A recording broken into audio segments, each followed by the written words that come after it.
This young lady is immediately finished with an eyebrow transplant. If you look at the before and afters, even right now, you can see a tremendous difference, how natural this looks.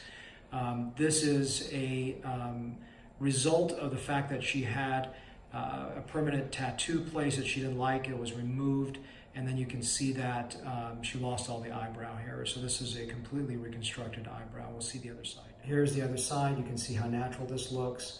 This has been treated. Immediately afterwards, this is the left side, but you can see even close up how natural the eyebrow transplant looks immediately following.